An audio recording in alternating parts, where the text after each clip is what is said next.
Welcome back, friends. Mark here. Today we're going to be tackling a project that I started about 9 or 10 months ago and was right around early spring. And then once we get the nice weather and the grass starts growing, I tend to do a lot of outdoor projects. So that project was put on hold, but now that it's winter time, we have snow outside, it's a perfect time to get started on that project again. So let's go inside and I'll explain all the details of what's going on.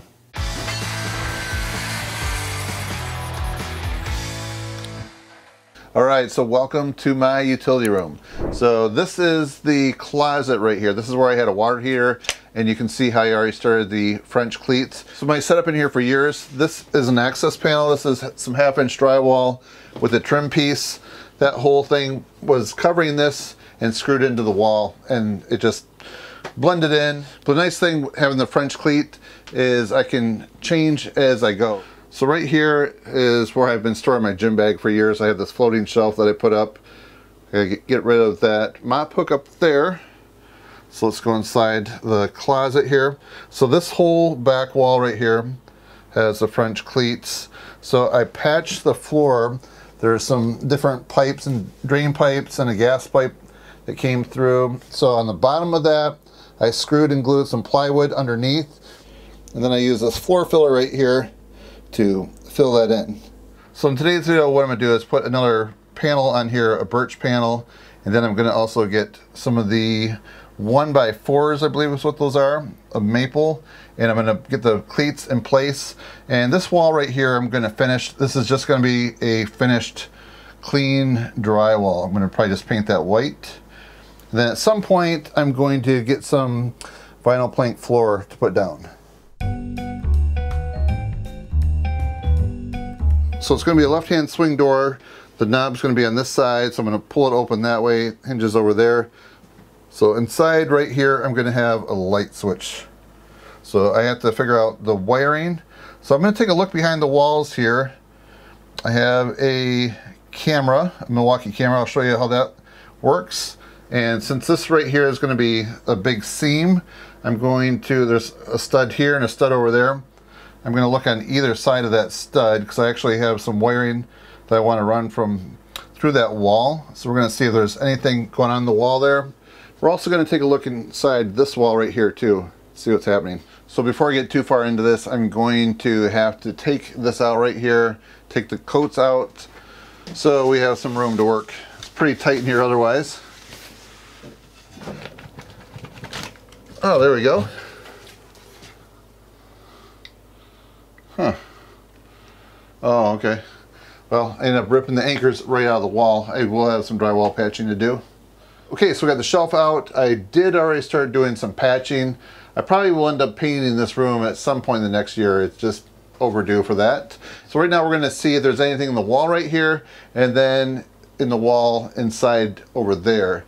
I drilled some 5/8 holes and I have a Milwaukee inspection camera. Let me show you, I'm always looking for an excuse to use this. So I featured this in another video earlier this summer. So this is what it looks like. Here's the main unit itself right here. The MFlex. If you're wondering what the flex is right here, you can see that end. So you can turn the knob right there. See how you can adjust that. Works really well when you're trying to figure out what's going on inside a wall. So you can toggle between video and picture. So I pull the trigger and now we're going to start recording. And there's a SD card in here that we can put in the computer later on and check out. All right, so let's give this a shot and see what we've got going on here.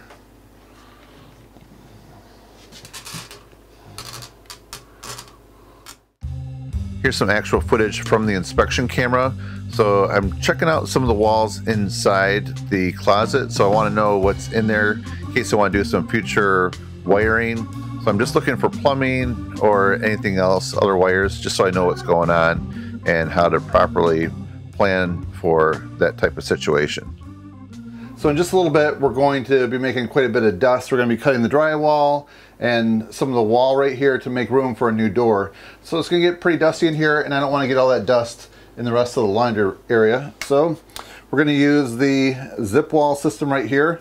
This is my first time using it, and we're going to hook the plastic up to this right here.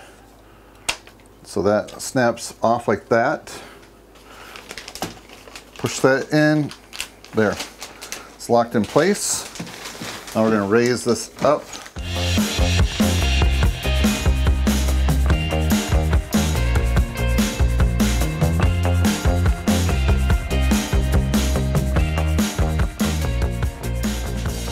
All right, so now I think I'm done with this portion right here. I have it fairly tight up against the ceiling.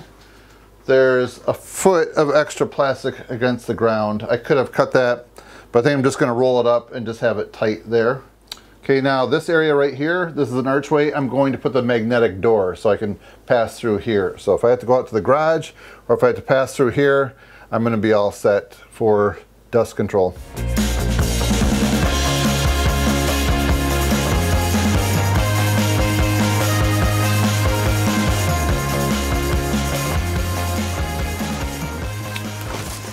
Yeah. Now what's interesting that there's metal corner bead on here, so this will actually, if I want to keep this propped open, look at that. All right, so here's the dust door. This is the door that goes out to the garage. And let me show you what I'm going to, another tool I have that I featured in another video. I think it's really awesome. It's a 3-plane laser, and right behind you there is where we're going to be doing the cutting. Let me show you something. All right, so here's the Milwaukee 3-plane laser, and it comes on its own bracket like that swivels, and it has some micro adjust knobs.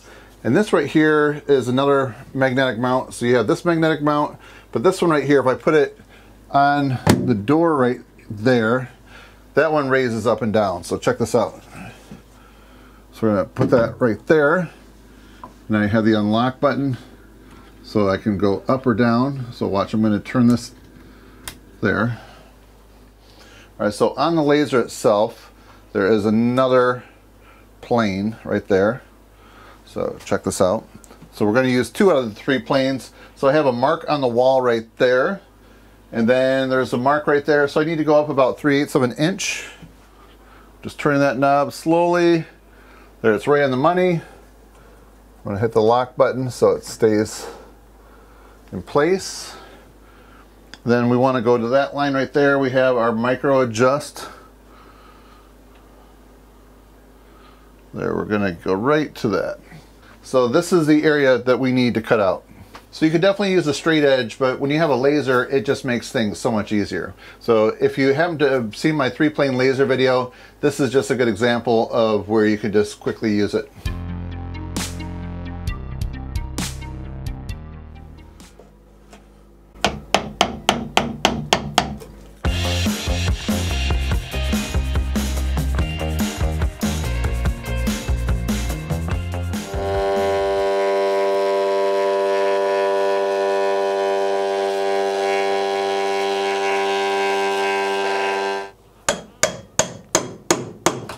Alright, so now it is getting dark outside, and I've been making some progress on my closet construction. I have the closet here opened up. There is just so much cleanup, so much dust. I was wearing a mask all the time working in here. So doing a lot of cutting with the Sawzall, the multi-tool.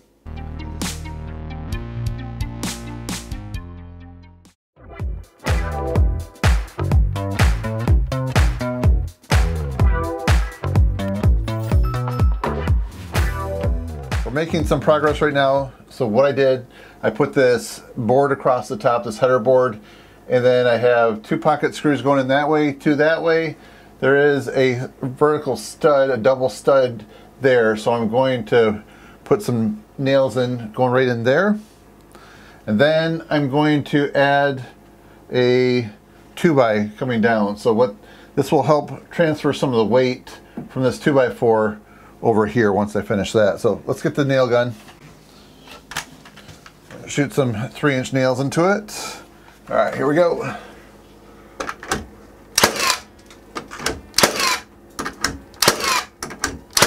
And then we've got a couple right here.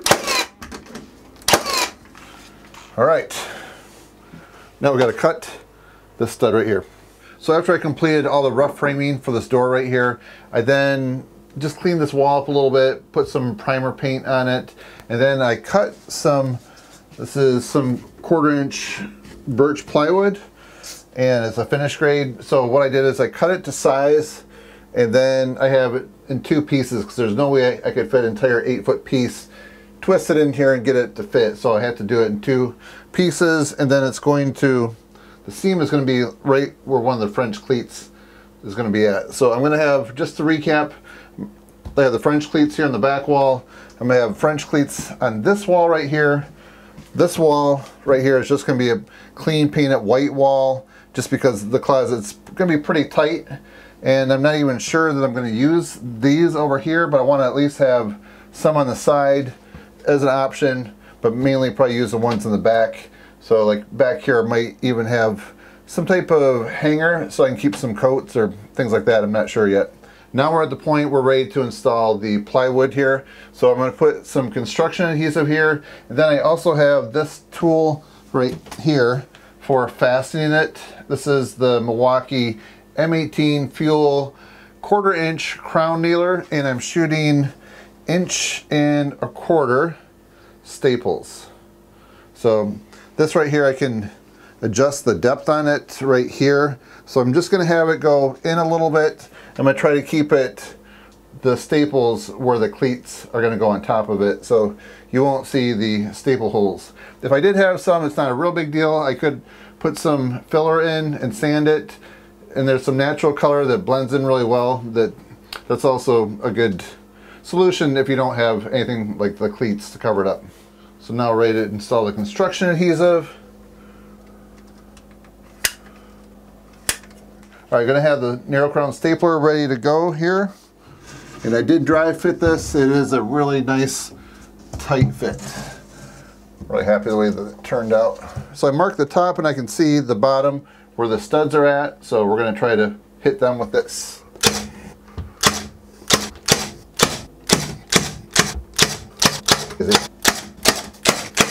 I was going to mention, years ago when I first started doing some construction in my parents' basement, I finished a sauna, actually installed a kit, and it had some tongue and groove cedar boards, and I rented this size stapler right here. Worked really well. All right, they all sunk in there the way I want. There's one that is sitting a little proud. It's time to finish the lower half. I just put this in to dry fit one last time, and it's looking good. So here we go. Let's put a little construction adhesive on. Oh shoot. Okay, looking good. Okay, so now we just reached the goal where I want to be at in this video. So what I'm going to do off camera, and when I pick up again with another continuation video of this, I'm going to put the French cleats on right here, just like the other ones in the back. And if you want to see how I do that, I will have a link to my previous video. It'll be down below in the video description, and then at the very end of this video there'll be a link where you can click as well. So next thing you need to do is go to Home Depot, get a 24-inch left-hand interior oak door, and then I'm going to paint this wall, and I'm actually going to run some electricity here. I'll probably put a light switch. I kind of would like to put a automatic switch when I open the door. Maybe like some LED light strips would face this way, and I think that would be really cool, just lighting up all the shelves. So that's something that I'm thinking about doing. I'm not sure yet. So then once I get the cleats up, then I'm going to have to make some bracket boxes, something to hold my items in. That's what I need to figure out, and that will probably be like another video on its own, just making some of those things. Definitely want to have some shoe storage, because if you look down there you'll see just a bunch of shoes sitting on the rug or the mat. And just a quick update you on my channel this month, I plan on having a couple tool reviews. I'm excited about those, and then I'm also going to continue with this project right here. All right friends, so I hope you enjoyed this video. I hope it's given you a little bit of inspiration and some ideas on what you can do inside your own house. And if you find this video to be interesting, helpful, and informative, please give it a thumbs up and help support my channel. That's it friends, thanks for watching. See you next time.